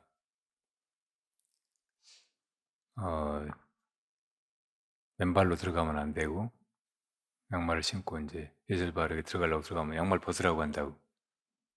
그렇게 다 다른 거예요. 그 우리 불교 안에서도 이제 조계종 또 태고종, 천태종 조금씩 법도가 다르고 또 조계종 안에서도 이절 저절마다 가풍이 또 다르고 또 가르치는 스님 따라서 이거 해보라고 하고 저거 해보라고 하고 이래도 된다고 하고 저래도 된다고 하고 막 하는 것이 다 다를 수 있는 거예요. 그러니까 거기 그냥 대충 맞춰서 하면 돼요. 그리고 그런 거보다 중요한 건 내 마음이에요. 그러니까 이렇게 염주를 목에 거는 거 이런 거는 어떤 때는 항상 이제 염주 가지고 이렇게 자기 마음을 챙기면서 수행하다가 이제 그렇게 안 할 때는 목에 걸 수도 있고 손에다 이렇게 감을 수도 있고 뭐 그렇게 하는 것인데 그거를 이제 스님들만 그렇게 하는 것처럼 그래가지고 제가 그러고 있으면은 건방지다고 하고 뭐 그럴 수도 있는 거예요. 그러니까 그런 거로 뭐 그런 거로구나 그렇게 이해하고 그냥 염주 그렇게 하지 말라고 하면 그냥 또 벗었다가 또 나오면 하고 그러면 돼요. 네, 알겠습니다. 예, 누가 뭐라고 하면 그런 말을 아주 무시하는 거 이것도 이제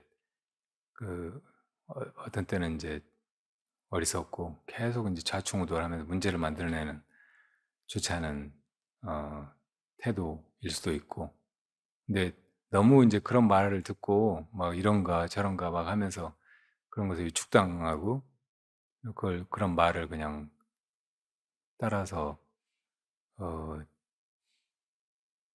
마음이 오락가락하고 막 그러면은 그런 게 되게 불편하고 어, 나중에는 자기를 올가매고 있는 것 같이 답답하게 느껴진다고.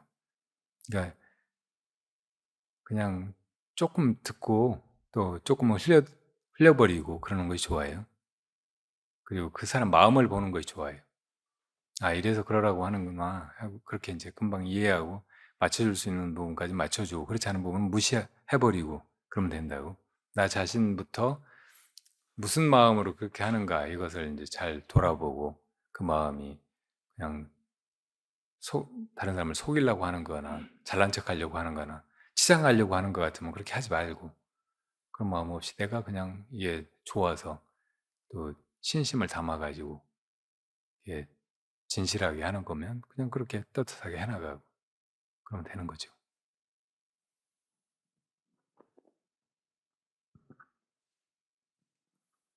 법화경이 일불승의 가르침이 담겨 있다고 하고 소승의 대승의 그런 가르침들이 다 방편설이라면 이 일불승 법화경의 가르침이야말로 부처님이 정말로 설하시고자 했던 제일 높은 가르침이다.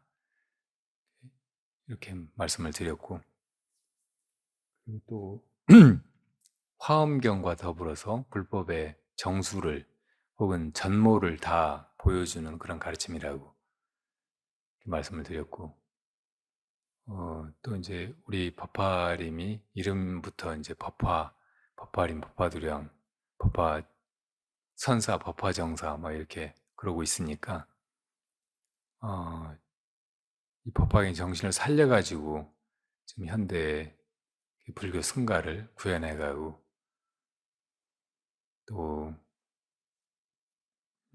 법화림이 정말로 어떤 가르침인가 이거를 기회가 되면 이제 금강경, 반야심경 이런 거 강설을 했듯이 그렇게 이제 할 기회를 가져보려고 해요. 작년에 봉화에 법화도량에 불이 나지 않았으면 그거 이제 도량에서 그거를 시작하려고 했는데 불이 나버려서 이제 다시 때를 기다리고 있어요.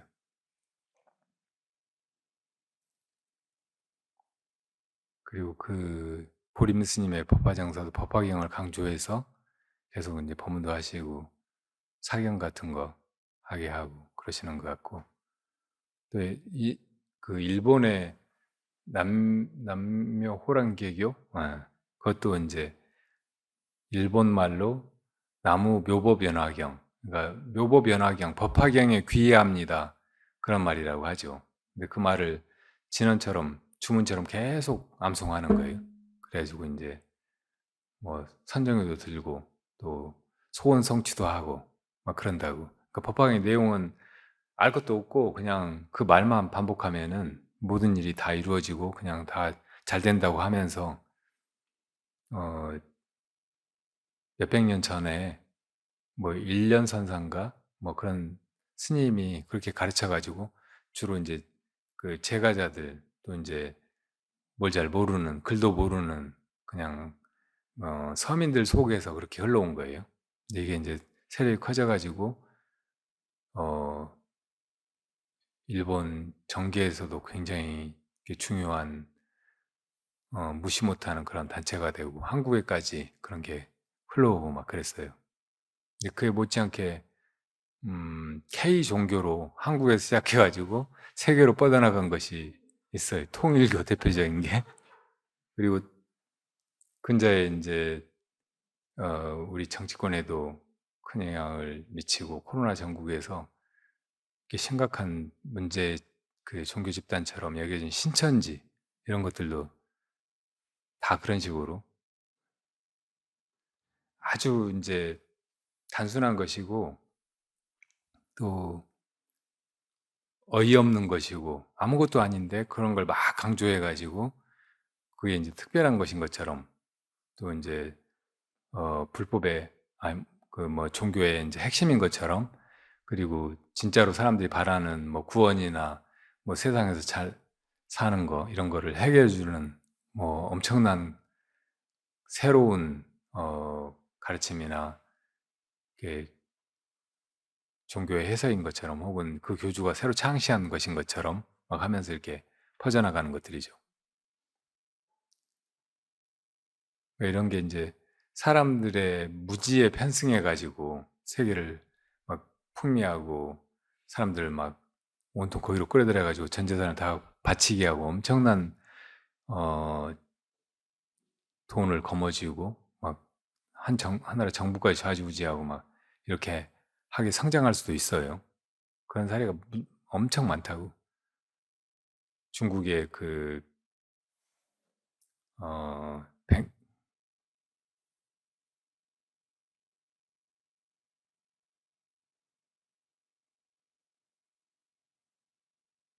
백년교도 예 뭐예요? 예? 아 발인공 전에. 근데 저희가 인제 예수 동생이라고 하면서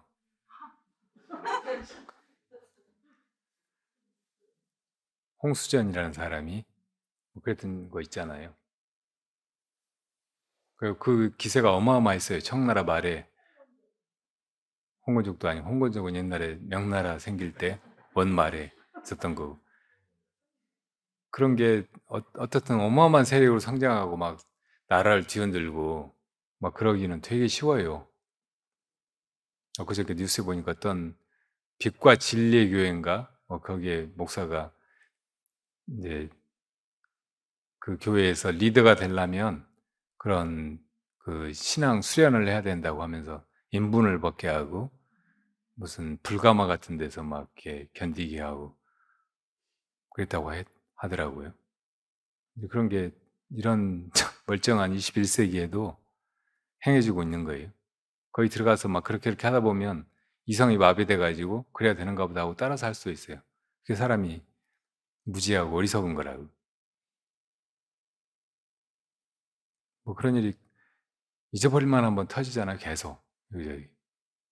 그 통일교 같은 데에서 신천지 같은 데서는 지금 인제 한국의 그 보수 정권 이런 것이 이제 탄생하는 과정에서도 그 수를 이용해 가지고 신도 수가 어마어마하니까 크게 그 역할을 했고 아마 그런 수가 없었으면은 이렇게 안 됐을 거예요.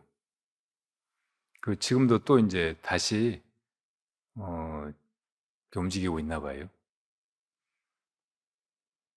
참 피해가 극심하죠. 처음에 인제 소수의 사악한 교주들이 막 그런 식으로 시작하지만 수없이 많은 어리석은 사람들이 거기 끌려 들어가 가지고 나중에는 그냥 나라까지 엉망으로 만드는 거예요. 일본으로 갔던 통일교도 인제 최근에 한국에 들어오려고 막 이래저래 하면서 움직이기 시작하나 봐요. 충청도 쪽에서. 그런 게 돈이 워낙 많고, 또 이제, 정재계 요인들하고도 다 연결돼 있고, 일본에 아베가 죽은 것도 뒤에 통일교가 있었잖아요. 그거 알고 보니까 일본의 중요한 정치인들이, 자민당 국회의원들이나 뭐 이런 사람들이 대다수가 다 통일교 신도인 거예요. 어떻게 그렇게 될까요?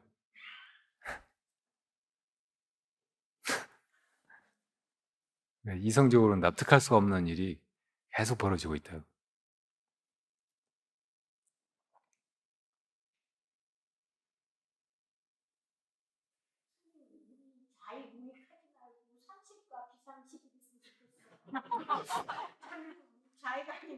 아니, 상식은 윤석열 대통령이 공정과 상식이 통하는 갖다 먼저 써버린 말이잖아요. 좋은 말은 갖다가 먼저 다 써버린다고. 사실은 전혀 안 그런 것들이 자기들을 가짜로 포장해가지고 사람들 속이려고, 전혀 정의롭지 않은 사람들이 뭐 정의란 갖다 말 쓰고, 민주적이지 않은 사람들이 민주란 말 갖다 쓰고, 국민들 뜻하고 전혀 빗나가가지고 엉뚱한 데로 가는 사람들이 국민이란 같은 말을 쓰고. 그러니까 정치가 대부분 다 이제 뭐 말이나 구호, 뭐 이런저런 이론 가지고 사람들 속이고 선동하고, 그래서 표 얻어가지고 자기들이 권력을 장악하고, 뭐 그런 짓들이라, 어쨌든 그 권력의 본질을 알고 보면 진짜 거기서 될 수 있으면 멀어지고, 그런 거 생각하지 않고 그런 때 안 묻히고 살아가는 것이 잘 사는 거지. 진짜 상종할 만한 것이 못 돼요. 예, 우리가 어쨌든 이제 불제자가 됐고, 부처님의 가르침은 전혀 부처님이 무슨 세력을 만들려고 하거나 사람들 이용해가지고 자기 이익이나 뭐 권세나 이런 걸 얻으려고 불법을 가르치신 것이 아니잖아요. 그야말로 중생을 제도하기 위해, 중생을 돕기 위해서, 중생을 부처님처럼 만들기 위해서 우리를 다 진짜로 해탈과 구원에 이르게 하려고 그렇게 베풀어 주신 그런 가르침이라, 이걸 만났다고 하면 정말로 이제 정말 믿을 만한 거, 귀의할 만한 값진 것을, 보배를 찾은 거고, 더 이상 다른 걸 기억거릴 필요가 없어요.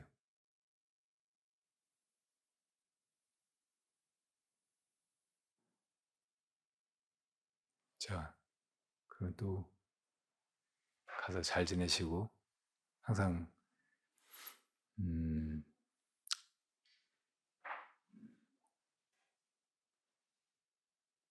부처님 잊지 말고, 그 부처님이 가르치신 것이 밖에 있는 것이 아니고 어떤 이론이나 형상이 아니고 내 안에 있는 이 참마음, 시비 분별, 옳고 그름을 떠난 언제나 그대로 있는 내 마음 안에 그 무엇이라는 것을 알고, 그리고 그 마음이 항상 여기 존재하고 여기서 이렇게 작동하고 있고, 이게 모든 걸 다 해나가고 있다는 그런 통찰을 가지고 살아가시기 바랍니다. 그리고 또 때되면 절에 오시고, 이제 알았으니까 절에 뭐하러 오고, 예불 뭐하러 하고, 경전을 뭐하러 보고, 화두를 또 뭐하러 들고, 막 그렇게 생각하지 말고, 이게 소중하면 소중할수록 더 챙기고 아끼고 더 좋아하고, 그게 있다는 거, 이걸로 더 이렇게 편안해지고 행복해지고 안심이 되고, 그렇게 되어가야 돼요. 다시 또 모이자고요. 네.